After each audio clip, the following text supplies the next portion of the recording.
Bonjour à toutes et à tous, aujourd'hui nous sommes au couvent des Jacobins à Rennes pour l'European Cyber Week. Pour sa 10e édition, le Salon de la Cyber et de la Défense accueille plus de 8000 participants, 140 exposants et 350 orateurs. Un rassemblement qui prend tout son sens dans la situation géopolitique actuelle.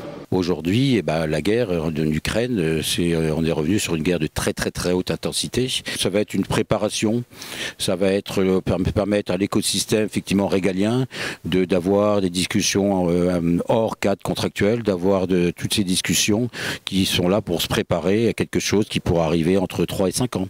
Ici, vous l'aurez compris, les mots d'ordre sont régaliens et français. Mais le vice-amiral Coustillère, parrain de l'événement, laisse une place au partenariat de choix et cette année, le Canada est à l'honneur.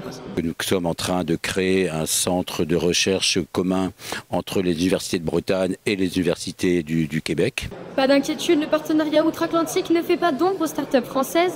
Hier après-midi, 15 startups de l'Hexagone ont présenté des solutions cyber pour la conférence Je choisis la French Tech. Farida Poulain, directrice générale du campus cyber, était sur place pour partager son message.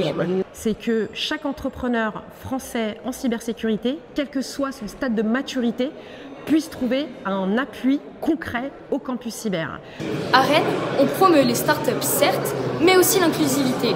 Comme chaque année, le pôle d'excellence cyber présente la nouvelle promotion des cadettes de la cyber, un programme qui soutient les étudiantes en cybersécurité par du parrainage. Nancy, membre de cette 5e promotion, nous a d'ailleurs partagé sa vision des risques du conflit à haute intensité.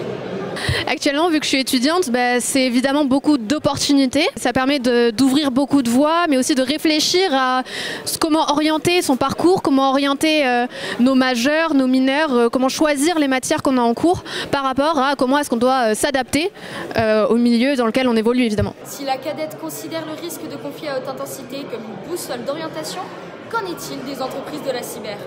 Nous, en tant qu'éditeur cyber, on prend notre responsabilité très à cœur sur fournir en fait des solutions qui sont réellement souveraines, c'est-à-dire qu'être en capacité en cas de crise, et ça, on le sait que ça arrivera, les différents états-majors nous préviennent par rapport à ça, et donc se mettre en capacité à répondre avec des solutions et donc être autonome en cas de crise de très haute intensité.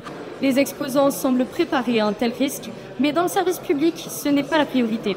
Claire Besançon résume parfaitement la situation des hôpitaux. Moi, je travaille notamment pour les hôpitaux. Et dans ce contexte-là, la maturité est telle que ce n'est pas la préoccupation première qu'on a de se poser la question. On n'a pas encore les billes pour complètement se protéger face à ça et que la priorité elle est sur d'autres sujets et de toute manière s'il y a un conflit il sera tel qu'on pourra quoi qu'il arrive pas forcément vraiment faire face, je pense, mais ça n'engage que moi. Cette édition rennaise se referme sur une certitude, la cyber française avance, portée par une souveraineté assumée, des alliances choisies et une nouvelle génération qui prend position sans détour.